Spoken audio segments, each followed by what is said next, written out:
नारायण नारायण नारायण नारायण। बोलो श्री सद्गुरुदेव भगवान की जय। जय राम जी की। देखो नारायण, ब्रह्म मुहूर्त में प्रकृति शांत है, उसमें आपस में ग्रंथों के आधार पे महापुरुषों के वचन लिखे हुए हैं, उन पे विचार कर रहे हैं नारायण।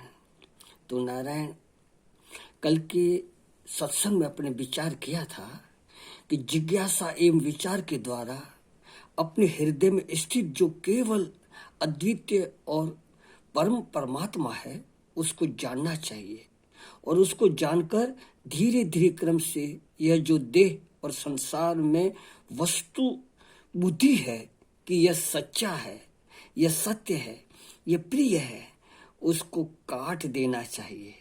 पहले स्थूल देह में से सत्यत्व की भ्रांति निकालनी चाहिए और उसके बाद सूक्ष्म शरीर से भी सत्यत्व की भ्रांति निकाल देनी चाहिए। अब देखो नारायण, अब ये ज्ञान प्रकट कैसे होता है उसकी विधि में 11वें अध्याय के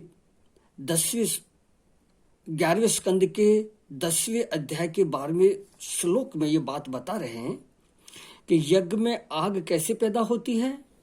देखो नारायण, आप लोगों ने तो देखा नहीं, मैंने तो देखा है। मां आनंदी महिमा के आश्रम में गुजरात में नर्मदा तट पे यज्ञ हो रहा था, तो ये प्रक्रिया हो रही थी, तो हमने देखा था। और पूज्य श्रद्धे स्वामी राम सुखदास जी के गीता भवन 3 नंबर में भी ये प्रक्रिया हो रही थी। भीड़ लगी हुई थी पर वो प्रक्रिया हो रही थी और हमने भीड़ को देखा था नारायण। तो कह रहे हैं कि यज्ञ में आग कैसे पैदा होती है। इस दृष्टांत के अनुसार कहते कि यज्ञ में जब आग पैदा की जाती है तो एक अरणी नीचे होती है। अरणी माने लकड़ी होती है। कोई शमी नाम का ऐसा कोई पेड़ होता है, उसकी लकड़ी बड़ी मजबूत और श्रेष्ठ गिनी जाती है। उन लकड़ी में से अरणी बना देते हैं। तो एक गोल लकड़ी नीचे होती है और एक लंबी लकड़ी उसमें मथानी के रूप में रखी जाती है और रस्सी से उसको मथा जाता है। और ब्राह्मण लोग मंत्र उच्चारण करते हैं, तो को मंत्र के उच्चारण से अग्नि नहीं पैदा होती, वो तो वो प्रक्रिया से नारायण अग्नि पैदा होती है। तो रुई रखी जाती है, तो उस लकड़ी में से मथनी में से चिंगारी उठती है, उस चिंगारी से रुई जलती है और उससे ही यज्ञ हवन किए जाते हैं।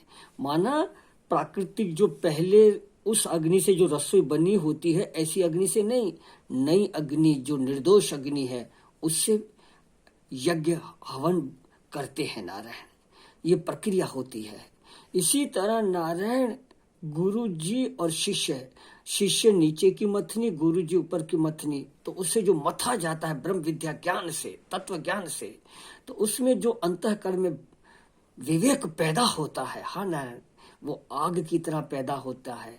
वो इस संसारी कामना वासना को सबको नष्ट कर देता है और नारायण परमात्मा अस्तित्व तत्व को प्राप्त करवा देता है। तो देखो नारायण, गुरुदेव नीचे की अग्नि हो और शिष्य को ऊपर की अग्नि कह रहे हैं। दोनों को जोड़ने वाली मथनी उपदेश है, उपदेश। हाँ, और संधि स्थान में पैदा होने वाली आग के समान ब्रह्म विद्या है। जब ब्रह्म ज्ञान पैदा होता है तो संपूर्ण अज्ञान अंधकार को निवृत्त करके सुख शांति का दान करता है, दान करता है। तो नारायण, ये अत्यंत विशुद्ध बुद्धि कहाँ से मिली? बोले कि विशारद गुरु से मिली है और विशारद शिष्य को मिली है। माने शरदकालीन चंद्रमा के समान निर्मल और आह्लादनी चांदनी जिसमें से छिटकती हो, अर्थात अंतःकरण शुद्ध हो, उसमें से यह अत्यंत विशुद्ध बुद्धि निकलती है। और वह क्या करती है नारायण? कहते हैं जो माया है ना, जादू का खेल, अर्थात इंद्रियों में से निकलने वाला जो जादू का खेल है वह नष्ट कर देती है। सारे के सारे गुण विषय भस्म हो जाते हैं, क्योंकि यह संपूर्ण संसार विषयात्मक ही है।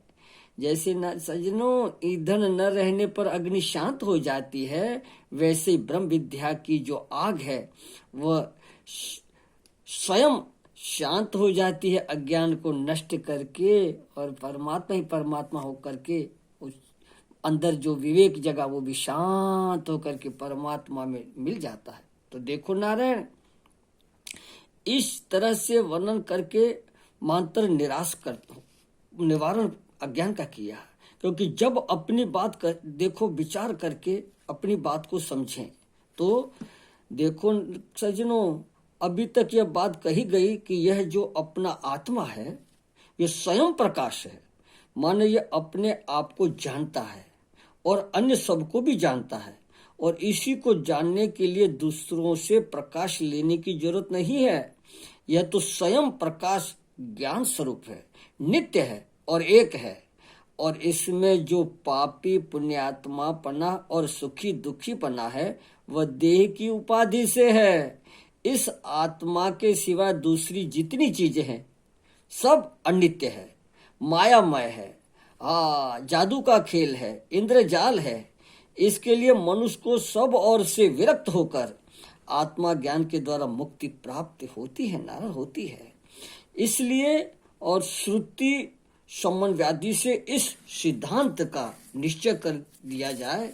लेकिन देखो नारायण, कुछ दूसरे लोग हैं वे अपना अलग मत रखते हैं, इसलिए उनके मत का विवेचन करने के लिए ही उनके मन की आखिर क्या स्थिति है अब देखो उसको भी संत लोग बताते हैं कि कहीं किसी की भ्रांति में न पड़ जावे, कोई अपना मत दिखा देवे। देखो ऐसी सी बात है तो नारायण समझ करके उसके चक्कर में नहीं आना चाहिए।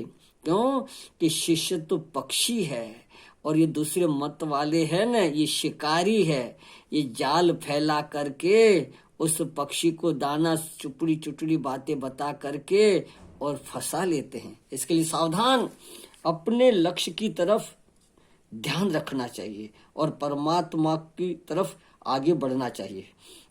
देखो सज्जनों, लोग कहते हैं कि भाई अंत में सारी चीजें छूट जाती है, नष्ट हो जाती है, अतः सब माया का बना हुआ है। हाँ तो नारायण इसलिए वैराग करना चाहिए।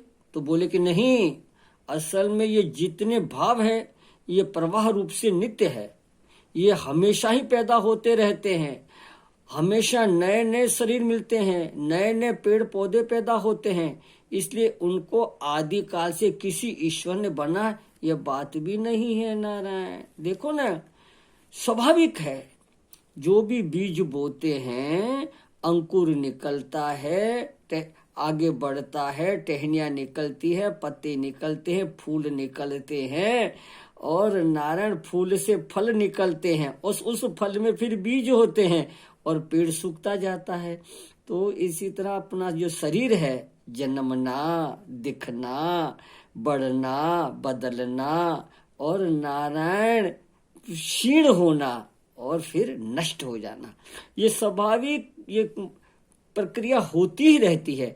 ये महाराज ये प्रवाह अनादिकाल से यूं ही चलता रहता है, मगर ये है झूठ, वो एक जैसा रहता ही नहीं है। और नारायण अस्तित्व तत्व सदा एक जैसा नित्य है, शुद्ध है, बुद्ध है और मुक्त है। तो इस बात को कहते हैं कि आत्मा ज्ञान स्वरूप है। तो यह आत्मा ज्ञान स्वरूप भी नहीं है। एक तो यह सृष्टि मायामयी नहीं, सच्ची नहीं दिख रही है, तो हमेशा पैदा होती रहती है, बनती रहती है और नष्ट होती रहती है। यह आत्मा भी कोई नित्य ज्ञान स्वरूप नहीं है, लेकिन जैसा जैसा विषय आता है उसके अनुसार इसकी वृत्तियां बनती है। हाँ, जब घड़ा आया तो घड़ाकार वृत्ति हो गई, मैं घड़े को जान रहा हूं, और जब स्कृत चंद्र विनंती आदि आए तो यह वृत्ति वही मैं इनको जान रहा हूं। तो जैसी जैसी शक्ल सूरत सामने आती वैसी वैसी बुद्धि पैदा हो गई, और फिर बुद्धि सो गई, और फिर बुद्धि पैदा हो गई, और फिर सो गई। इस प्रकार ये जो जागने सोने वाली बुद्धि है इसका आश्रय रूप आत्मा है, आत्मा है। पर हम उस आत्मा की तरफ तो देखते नहीं, बुद्धि की वृत्तियों में उलझ जाते हैं। तब तो कहा है ने छंदों में, दोहे में कि सब इंद्रियां सो जाए जब, तब आप है जो जागता, त्यागे भले ही तू से, नहीं तुझे जो त्यागता। बुद्धि गुफा में है छुपा, रहता निकट तेरे सदा। कर अंतर्मुख इंद्रियां, भजरे उसे ही सर्वदा। जो बुद्धि जागी सोई, जो सामने वस्तु आई, उसके अनुसार बुद्धि, उस दृश्य के अनुसार उसकी ऐसी वृत्ति हो गई और उसमें उलझे रहे तो नारायण ये प्रवाह समाप्त नहीं होगा। उससे अलगाव, इसको ही कहते हैं संबंध विच्छेद, माना अंतःकरण से अलग दृष्टा भाव में रहना। तब तो कहते हैं दृश्य न दृष्टा होत है, दृष्टा न दृश्य मित। यह निश्चय पक्का धार के, शोक न करना चेत। हमेशा दिखने वाली वस्तु से देखने वाला अलग होता है। हाँ, ये जान करके निष्ठा जमा करके मुक्ति का आनंद ले। तो सजनों,